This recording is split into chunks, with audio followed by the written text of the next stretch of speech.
Hey guys, welcome back to my blog. কেমন আছে সবাই? আশা করি ভালোই আছে। আজকে সকাল সকাল ব্লগটা স্টার্ট করছি। সবাইকে গুড মর্নিং।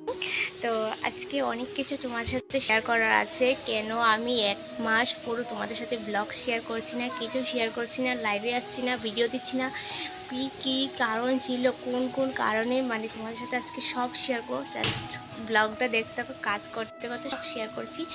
সো চলো ব্লগটা শুরু করি। সকাল সকাল রান্নাটা না করলে যেমন কিছুই হয় না, সারাটা দিন যেমন কিছুই হচ্ছে না, মানে কাজকর্ম কিছুই আগায় না। তো আজকে কি রান্না করলাম জানো? লতি দিয়ে শুটকি দিয়ে তরকারি। আমার ওর মানে এতটা ফেভারিট বলার মতো না। আর চাটনি আছে, তারপর ডাল আছে, আমার ছেলের জন্য ডাল আছে।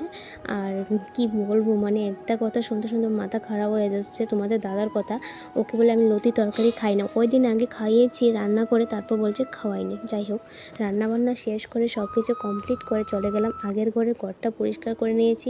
থালা বাসন অনেক কিছু ধুলো পড়েছিল, তো ওগুলো পরিষ্কার করে তোমাদের দাদাকে নিয়ে কাজ করলাম। কয়জন পারে গাইস, কয়জন পারে? তাও একটু করাই আর কি, করতে চাই না একদমই না। গাইস, আমাকে দেখে বুঝতেই পারছো কি রৌদ্রটা দিয়েছে। এই রৌদ্র, এই দিন মেঘলা, মানে সব মিলে পুরো ম্যাজিক ম্যাজিক একটা ব্যাপার আছে। তো এটা লাগিয়ে ওর পাপা চলে গেছে কাজে, এতক্ষণ ছিল বাড়িতে, ঘুমিয়েছিল। এই টাইমে কে ঘুমাই? হ্যাঁ, 11টা, সকাল 11টা 10টা কে ঘুমায় ভাই? দুপুরে তো ঘুমায় না।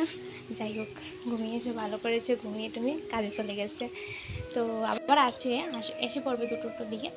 তো এখন আমার তো মোটামুটি সব কাজই কমপ্লিট, কিন্তু বিকেলে কাজ করবো। আমার আর এখন ভালো লাগছে না। এখন বাজে জানো কটা? 12টা। আর আমার পাপা শোনা ঘুমাচ্ছে। তো ওই ফাঁক দিয়ে ঘরটা লেপে টেপে পুরো পরিষ্কার করে নিয়েছি, ঘরটা মুছে ফেলেছি। ঘর মুছে শুধু বারিন্দা মুছেছি। তোমাদের সাথে শেয়ার করতে পারছি না, কারণ জানো কেন? আমি ক্যামেরা ধরতে ভুলে যাই, একদম ভুলে যাই। আমার মাথার জানি কি, আমি নিজেও বলতে পারি না, আমি ভুলে যাই। কী যে মাথায় ঘুরপাক একটা খাই, মানে আমি সব কিছু ভুলে যাই। যাই হোক, আর এমনিতে একটা প্রবলেম হচ্ছে, আমি ডেলি ব্লগ ভিডিও বানাই। যদি ডেলি ব্লগ ভিডিও বানাতাম, অবশ্যই একটা নেশা হয়ে থাকতো, বা কী বলবো, একটা মনে থাকতো, সবসময় একটা মাথায় থাকতো যে ক্যামেরাটা সেট করেছি কিনা। তাই তো। তো যাই হোক, তো চলো এখন স্নান করব। স্নান টান করে পাপা সোনা ঘুমিয়েছে, আমি একটু ঘুমাবো। তো টাটা, লাভ ইউ অল। সবাই সুস্থ থেকো, ভালো থেকো। দেখা হচ্ছে নেক্সট ব্লগে। Love you all, tata.